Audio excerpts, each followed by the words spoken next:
नमस्कार श्रोते हो. राम राम बालमित्रांनो, कसे आहात? मजेत ना? आज अर्चनाताई आपल्यासाठी घेऊन आली आहे श्यामची आई या पुस्तकातील गोष्ट क्रमांक 29. गोष्टीचं नाव आहे मोठा होण्यासाठी चोरी. चला तर मग ऐकूयात. बालमित्रांनो, श्याम गोष्ट सांगू लागला होता. आमच्या गावापासून काही थोड्या अंतरावर लाटवण म्हणून एक गाव आहे. तो फडक्यांचा गाव. तेथे फडके इनामदार अजून राहतात. हरिपंत फडके प्रसिद्ध सरदार त्यांच्यातील ते आहेत. आमच्या वडिलांचा आणि त्यांचा घरोबा असे. लाटवणचे बळवंतराव फडके वडिलांकडे नेहमी येत असत. आम्हा मुलांजवळ ते प्रेमाने गप्पा मारीत.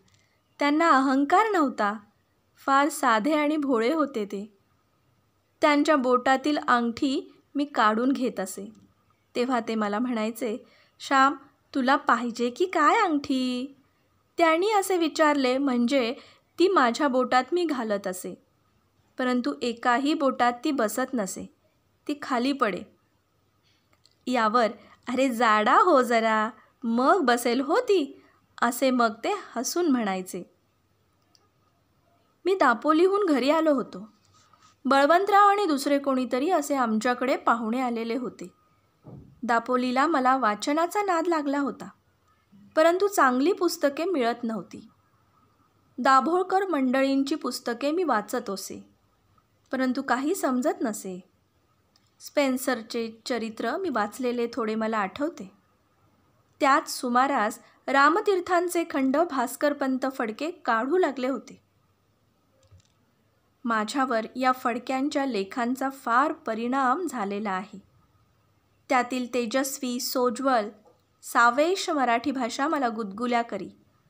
ते भाग मी जणू पाठ केले होते, परंतु त्यावेळेस मला हे भाग मिळाले नाहीत.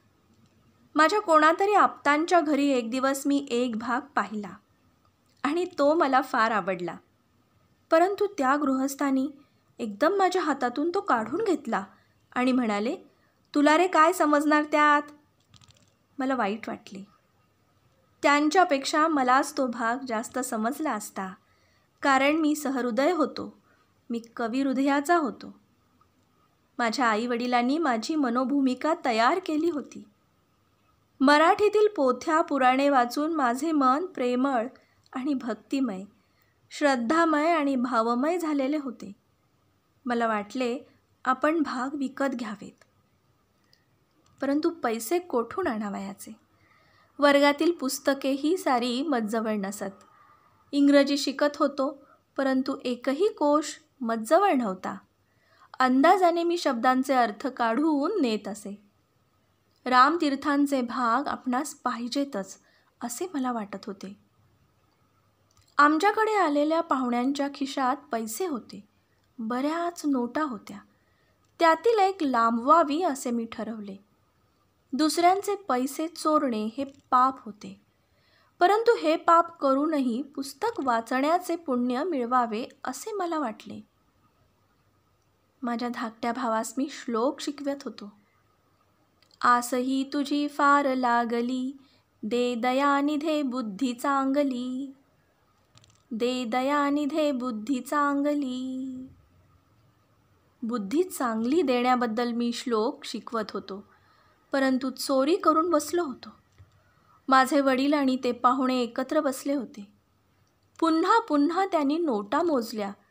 एक 5 रुपयांची नोट कमी. भाऊराव, 5 रुपये कमी भरतात, एक नोट नाही, ते पाहुणे म्हणाले. नीट पाहिल्यात का साऱ्या खिशातून? कोणाला दिली तर नाहीत ना? माझे वडील म्हणाले. माझे श्लोक शिकवणे सारे थांबले. चोराला कुठली झोप? घरात आई जेवत होती. तिच्याजवळ जाऊन मी गप्पा मारत बसलो. आई, तुला इतकासा भात कसा पुरेल ग? आज उरला नाही वाटतं, मी विचारलं. बाळ, इच्छा कोठे आहे? 2 घास कसे तरी बळेच पोटात दडवायचे. 2 कामधंदे झाले पाहिजेत ना. पाणी उदक करता आले पाहिजे ना. तुम्ही कधी मोठे व्हाल इकडे लक्ष आहे सारे, आई म्हणाली. आई, मी खरंच मोठा होईन, पुष्कळ शिकेन, खूप वाचन करीन, मी म्हटलं. यावर शिक, पण चांगला हो. शिकलेले लोक बिघडतात म्हणून भीती वाटते. फार शिकलेत नाही, फार मोठे नाही झालात तरी मनाने चांगले राहा. माझी मुले मोठी नसली तरी चालतील, परंतु गुणी असू देत असे मी देवाला सांगत असते, आई म्हणाली. ती प्रेमळ थोर माता किती गोड सांगत होती. माझ्या अशिक्षित आईला असे चांगले विचार कसे सांगता येत याचे मला आश्चर्य वाटे. महम्मदाला लोक म्हणत, तू देवाचा पैगंबर असशील तर चमत्कार करून दाखव. तेव्हा महम्मद म्हणाला, साऱ्या सृष्टीत चमत्कार आहेत, मी आणखी कशाला करू? समुद्रावरून तुमच्या लहान लहान नावा वाऱ्याने जातात, हा चमत्कार नाही का? त्या अफाट सागराच्या वक्षस्थलावर निर्भयपणे त्या नाचतात, डोलतात, हा चमत्कार नाही का? रानात चरावयास गेलेली मुकी गुरे तुमच्या घरी प्रेमाने परत येतात, हा चमत्कार नाही का? वाळवंटात झुळझुळ झरे दिसावे, वाळवंटात मधुर अशी खजुराची झाडे असावीत, हे चमत्कार नाहीत का? असे सांगत शेवटी महम्मद म्हणाले, माझ्यासारख्या एका अडाण्याच्या तोंडातून तो कुराण वदवतो, हा चमत्कार नाही का? मित्रांनो, माझ्या आईच्या मुखातून तो कुराणच बोलवत होता. कुराण म्हणजे पिळवटून निघालेले उद्गार. आईसुद्धा कळकळीनेच मला सांगत होती. हृदय पिळवटून निघालेलेच ते शब्द होते. हृदय गाभाऱ्यातील जी पवित्र शंकराची पिंडी, तिचाच तो ध्वनी होता. तिचे बोलणे माझी श्रुतीस्मृती होती. मोठा नाही झालास तरी गुणी हो, मोठा नाही झालास तरी गुणी हो. थोर शब्द. ते ऐकत असतानाच माझ्या हृदयात मला विंचू डसत होते, साप दंश करीत होते. मित्रांनो, इंग्लंडला ट्यूडर राजे झाले. त्यांच्या कारकिर्दीत जिकडे तिकडे गुप्त पोलीस असत.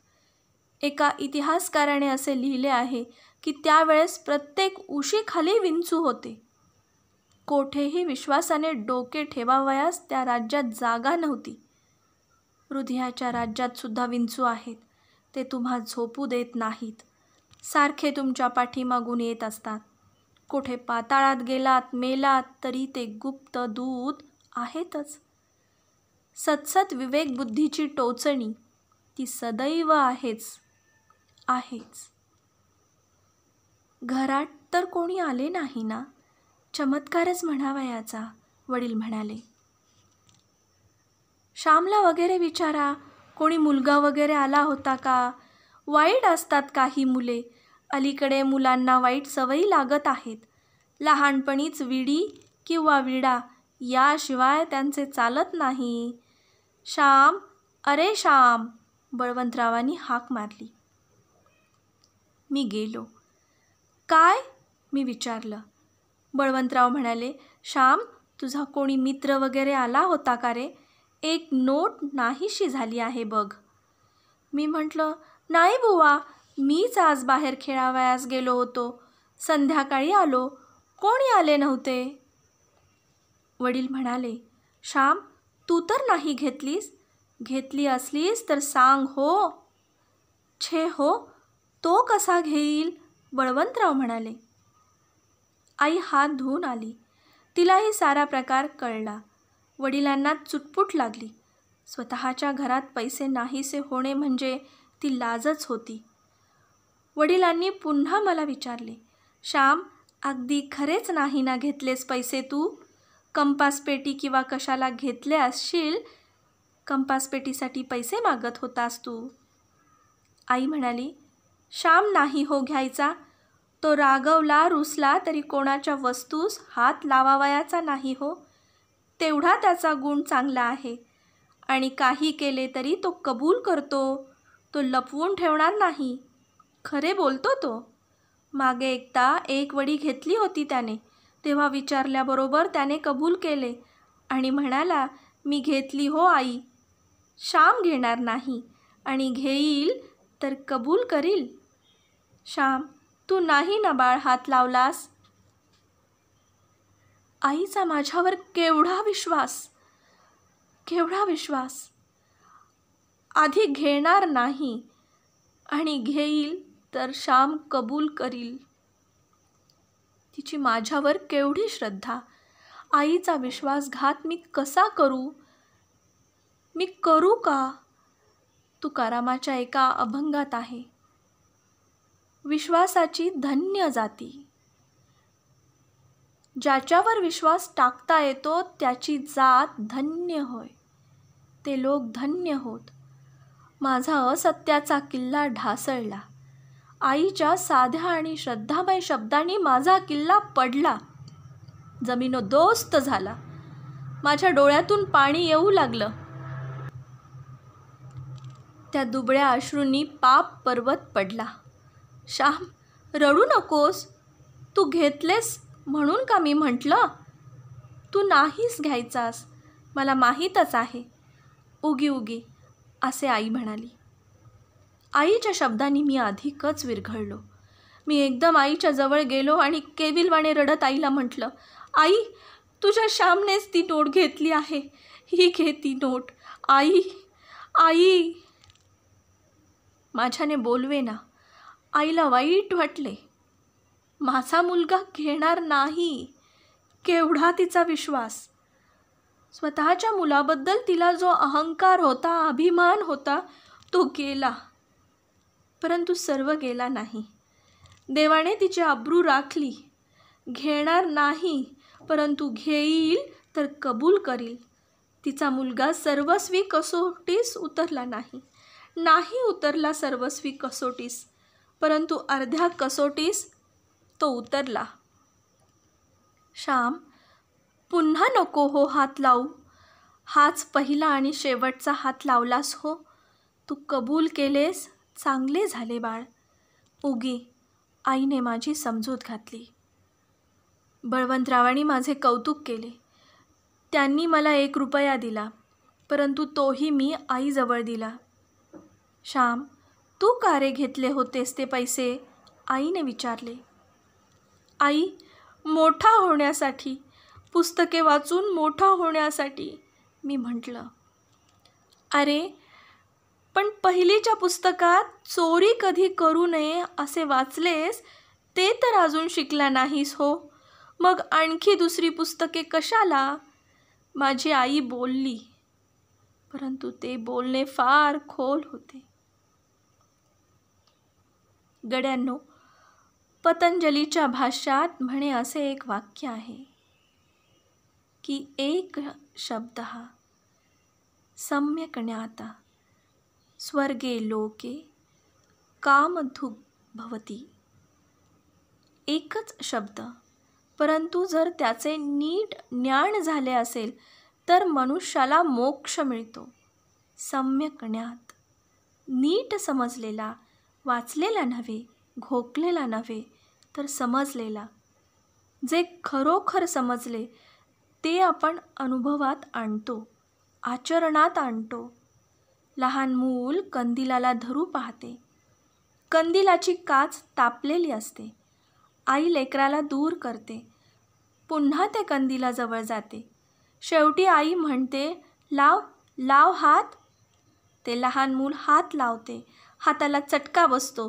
पुन्हा ते मूल काच धरत नाही हो. ते ज्ञान पक्के झाले. सॉक्रेटिस म्हणूनच ज्ञानाला सद्गुण म्हणतात. संस्कृतमध्येही परमज्ञानाला अनुभूती हा शब्द लावतात. अनुभूती. अनुभूती म्हणजे अनुभव. जे जीवनात अनुभवतो तेच ज्ञान. चोरी करू नये हे वाक्य मी पढलो होतो, वाचलो होतो, परंतु शिकलो नव्हतो. सत्य, दया, प्रेम, अहिंसा, ब्रह्मचर्य, लहान शब्द. आपण पटकन ते उच्चारतो, परंतु त्यांची अनुभूती व्हावयास शेकडो जन्मही पुरणार नाहीत मित्रांनो. श्याम गोष्ट सांगत होता श्यामचे मित्र गोष्ट शांतपणे ऐकत होते. मित्रांनो, परत एकदा आईला वाईट वाटले, पण यावेळी आनंदही होतो की आपला मुलगा खरा आहे. चोरी केली याचं वाईट वाटलं, मात्र तो सच्चा आहे याचा आनंद वाटला. त्याने कबूल केलं याचा आनंद वाटला. चोरी करणं वाईटच, परत एकदा हे अधोरेखित झाले. आईबाबांना आवडते ते चांगले, आईबाबांना जे आवडत नाही ते वाईट, हे आपल्या लक्षात आलं का बालमित्रांनो? बघा, श्याम खरं बोलतो आणि खरं बोलून शेवटी तो जिंकतो. म्हणून मित्रांनो, नेहमी खरं बोलावं म्हणजे आपणच जिंकतो. आता बघा, श्यामने पुस्तकासाठी चोरी केली. पुस्तक मिळवण्यासाठी दुसरे पर्याय शोधले असते तर मिळू शकले असते. त्यासाठी चोरी करण्याची गरज नव्हती. थोडक्यात सांगावं वाटतं की चुकीचं काम चांगल्या कामासाठी करत होतो असा युक्तिवाद बरोबर आहे का? नक्कीच नाही, कारण चुकीचे काम हे चुकीचेच असते. शेवटी हे श्यामला समजले. आईने किती सहज समजावून सांगितले, पाहिलंत ना? आणखी एक गोष्ट, विश्वास. विश्वास ही गोष्ट देखील खूप महत्त्वाची आहे बालमित्रांनो. आई वडिलांचा आपल्यावर, आपल्या मुलांवर जो विश्वास असतो तो नेहमी सार्थ करावा, योग्य ठरवावा. काय बालमित्रांनो, आवडली का गोष्ट? श्यामची आई या पुस्तकातील गोष्ट क्रमांक 29, गोष्टीचं नाव मोठा होण्यासाठी चोरी, ही गोष्ट आत्ताच आपण ऐकलीत. गोष्ट सांगितली अर्चना अभिजित भांडारकर, म्हणजेच तुमच्या अर्चनाताईने. बालमित्रांनो, उद्या आपण पुन्हा भेटणार आहोत एका नवीन गोष्टीसह. तोपर्यंत घरीच राहा, स्वस्थ राहा, मस्त राहा. सर्वांनी काळजी घ्याल. धन्यवाद. शुभरात्री.